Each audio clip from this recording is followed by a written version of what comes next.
I'm going to start. Let's see. I hope this is working. We can see you and hear you. Okay, so it's not my screen isn't changing. That's weird. Anyway, okay, that's fine. So hi, I want to welcome you all to the Mining School of Biomedical Engineering. My name is Mary Elaine Vandermeulen. I am the Director of Biomedical Engineering here at Cornell, and I've been the director for 5 years now. So this is not the first open house. However, it's the first open house that we've ever done virtually. So it may be the first annual. I don't know if it's the last first annual or not, but it's a different experience for all of us. So I want to welcome you all. And we're all going through uncharted territory here. And I guess I understand that you have a lot of disruption in your lives right now.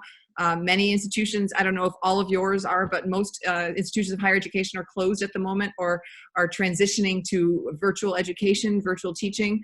And we at Cornell have also closed our research labs at the moment, or we've severely downsized to really only essential functions.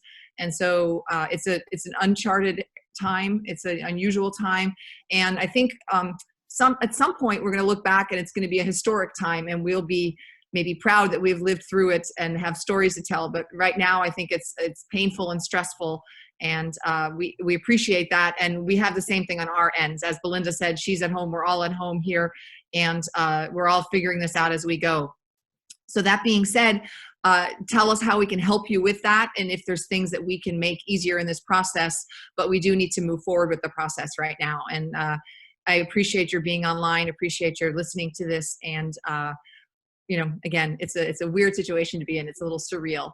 You know, I heard NPR was talking about some guide that was in the Grand Canyon for a week, and they came back on Saturday, and they left the Saturday before, and they came back to a very different world. So, but at the same time, I think this new world, the current world, shows us a little bit about the value of biomedical engineering, in fact. So there's a lot of talk right now of respirators and designing respirators, of 3D printing respirators, because respirators are expected to be an item in shortage, and they already are in many hospitals.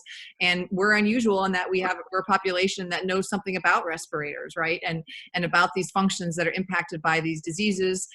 We also know something about how, you know, the exponential curves and how we're describing the spread of disease. And we know something about the overall epidemiology. So I think that it's a unique time as a biomedical engineer actually to understand the healthcare system, to understand disease, and to see a living experience here of something that we normally only study in textbooks. And so keep that in mind, that I think, you know, again, it's unique as a biomedical engineer, the perspective you have and that you bring to this right now, and then also the role in solutions to this disease as well. So that's the big picture. But what I really want to talk about today is a little bit about Cornell. And again, to welcome you to Cornell. Cornell is a institution that's located in a beautiful setting. What you see behind me on my picture, if you're seeing my background, is something called Lucifer Falls, which is in one of the state parks around here. It's a state park where we actually have our welcome barbecue often. And it's a lovely setting, and it's a lovely opportunity to do outside things. And that's something that we have in Ithaca in large supply, and something that I really feel is going to be a real big benefit to our mental health as we move forward, because we can go outside, and we live in a relatively low density area, and we can go outside and we can go hike, and we can maybe clear our brains a little bit of the current situation. And that's something that we normally would have maybe done as an activity with you on a weekend. So that's why I thought I'd share it as my background right now. So then Cornell itself, Cornell is an interesting university. It's a really broad-based place, and engineering has been one of its primary pillars since the founding of the university back in 1865, which is unusual. And so engineering has played a really big role at Cornell from the very start of the university, and continues to play a really important role today. We're a really broad university, and what this means is that you as a student have a whole bunch of things that you can, and opportunities that you can take advantage of in Ithaca when you're here on this campus. And so, yes, we have an engineering school, yes, we have life sciences and arts and sciences, but we also have a veterinary college, we have a law school, we have a business school. These are all places that are relevant to biomedical engineers as you think about your toolbox of skills and what you're creating yourself as a professional.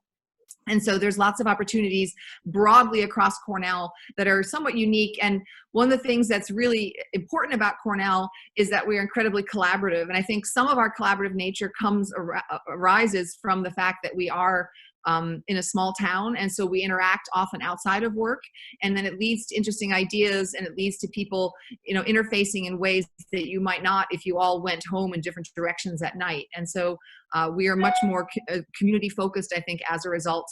And I think that's really important in terms of the climate that we have in biomedical engineering. I think we have a really tight community, and that some of that comes from the setting that we're in. And then again, the university provides a lot of interesting opportunities.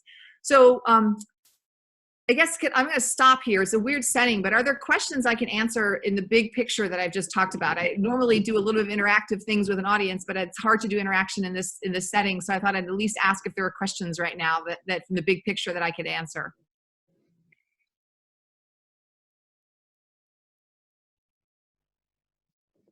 Okay. Then hearing none, I will continue on. So I want to then something a little bit about biomedical engineering. So we started as we're the youngest department in the College of Engineering. We started in 2004. And we added we started as a graduate only program. So our roots are very much in graduate education and in graduate research. And I'd say that still continues to this day, obviously, which is why graduate recruiting is so important to us. And I think you'll get a sense of this from the various panels that we have with the graduate students as in this part of this virtual program now, in that we really have a strong esprit de corps in our department as a whole. And some of that's because we've been very small. We're still growing as a department, and you'll see that from Professor Lamerding's presentation. We have a couple new faculty joining us soon, and so we continue to get bigger. I just wanted to point out that we were grad only. Then we 5 years ago added an undergraduate program. So we now also have an undergraduate major, and it's still small and it's still ramping up, but it's become an important part of the community. But I'd say we still have really deep graduate roots. Then one of the things that is really important in the research side of the house at Cornell is that we are very, very collaborative, as I already mentioned. And then we have a pretty strong interdisciplinary history, and because we're collaborative, interdisciplinary things arise more easily. And so that's one of the strengths of our program. I think it's one of the strengths of our research. And again, it's a strength of us as an institution. I was thinking about how does one explain this interdisciplinarity? Everybody says they're interdisciplinary. Everybody says they're collaborative. And I guess one sort of small example is the word nanobiotechnology, which is, the nano combined with the bio, with the technology. And that word actually originated at Cornell. And that's because we had these individuals that were working together, and they were trying to describe what they were doing. I remember a little bit of when it came about, and that there was a grant going into a foundation, and they're trying to figure out what is it we're doing. This is this new area. And this new area was in fact nanobiotechnology, which now, is a well accepted term, but at the time didn't exist, and is something that conveys some of these collaborative programs and collaborative nature of Cornell. So the other thing then, besides the academics, is the community. And again, we would have done some of this with you if you were in town, but we do a lot of things as a community, and there's lots of activities. From things like we used to have the largest indoor natural rock climbing wall in the country. It's now no longer a natural wall. It has the holds that are now screwed on. But so there's things like that. And they also, with a little bit of a drive, one can do the climbing outdoors as well. There's lots of standard activities. Our building sits right next door to the hockey rink. The hockey rink unfortunately, our team, both the men and the women, were ranked #1 in the country. Unfortunately, their seasons have been truncated as a result of the current situation. But we sit right in the middle of the various athletic fields and the whole complex there. We also have a really good wrestling team, which is something I know less about, but their building is under construction. Is getting larger as we speak. So there's lots of the standard sort of gym activities. And then there's things like I just took up golf. We have a golf course on campus. It's actually convenient. So we're lucky. We have, more or less a 10-minute commute gets you anywhere in Ithaca. And so the golf course is on my way into campus sort of. So there's a variety of activities that one can do and that we do. And so I think we have a pretty balanced population in that sense. You'll hear from lots of grad students about that over this set of videos that we're doing for you. But for example, one of my graduate students teaches in the wellness program and teaches fitness classes. I have a graduate student who's an assistant coach for the track team right now. So, students are involved in a variety of activities, and there's lots of other types of things that one can do to make you a whole person. And I see are there questions on the chat? I see there's some chat things, but I know that I get just Jan saying he's going to talk about some of this. So, okay, sorry, I see there is at least one question here. How does the New York City collaboration program work? Okay, that's what Jan said. We'll talk about that. So yeah, so the one school I didn't mention is, I said, we have a law school, we have a veterinary college, which is really quite important for us as biomedical engineers. We also have a medical school. Our medical school is located in Manhattan in New York City.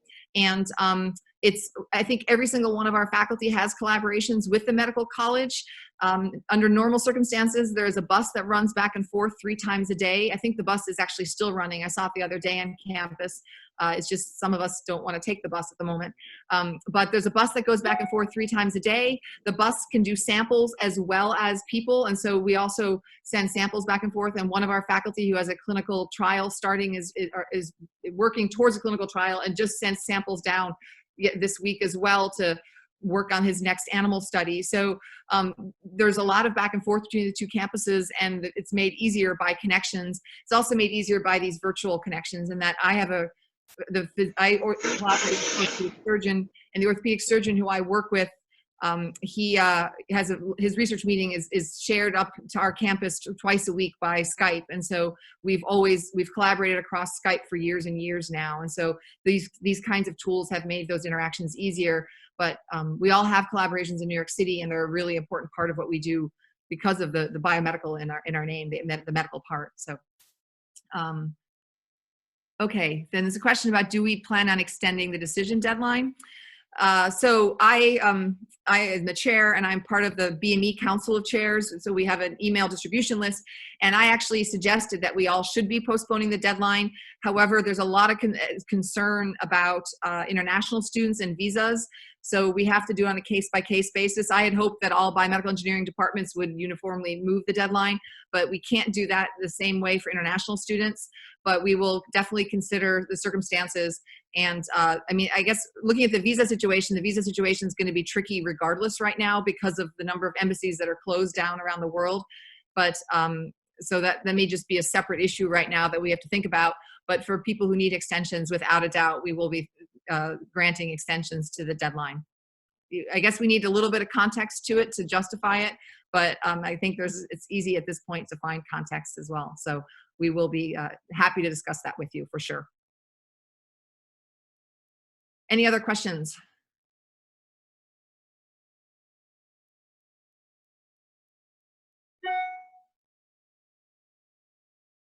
Okay. Then I want to thank you for doing this. Having spent a lot of time on Zoom myself in the last week, it's difficult to do everything remote and with a 2D person. So I appreciate that difficulty. I appreciate very much that you're on the Zoom right now and that you're joining us. And we will do what we can to give you as much information as we can about Cornell. You've already met Belinda, and you're going to talk to Jan now. You've heard a lot from both of them. I want to, like I said, thank you for being on the Zoom. Indicate that I'm available if you have other questions, and we look forward to talking to you, and we look forward to giving you some glimpse. And again, I think with the virtual, we can only give you a glimpse, but giving you a glimpse into what Cornell is and how we think that you would fit here. I wanted to say that we've admitted you because we think you would fit well at Cornell and that you are well equipped and have the skills to excel here. And so we would love to see you come to Cornell in the fall, and we hope that you get the information here that you need to help you make that decision. So again, thank you, and I'm going to hand it over to Jan now to continue. Great. One really fast question about visiting campus, Jan, if you want to address that one, because I know that's going to come up too. Say that again. There was a question about another opportunity to visit campus. I guess we'll have to see, depending on what these travel restrictions are right now where you are. If you're local, I don't think it does say you could probably stop by here. At the same time, right now, basically almost everything is in shutdown mode. We don't know how long it lasts. Hopefully not too long. I anticipate it's at least a month. But I think it's definitely something, if the restrictions get lifted, I think that's something we'd clearly just be looking into it. And so if you have interest in coming and visit here once travel is allowed again, let us know, and we'll be happy to work with you. Yeah, And yeah, we are not allowed, just to add, we are not allowed to host right now because there's no students on campus. The campus is shut down for teaching. It's virtual only. And so even if you lived in Ithaca, we are not supposed to host anybody. The same goes for, all the freshman admissions is happening right now. And, people would like to come visit the campus, but we really can't make exceptions because of the health situation right now. We just don't want to, we want to respect everybody's, the situation we're in at the moment and the physical distances that's required to maintain healthiness right now. good. And any other immediate questions for now?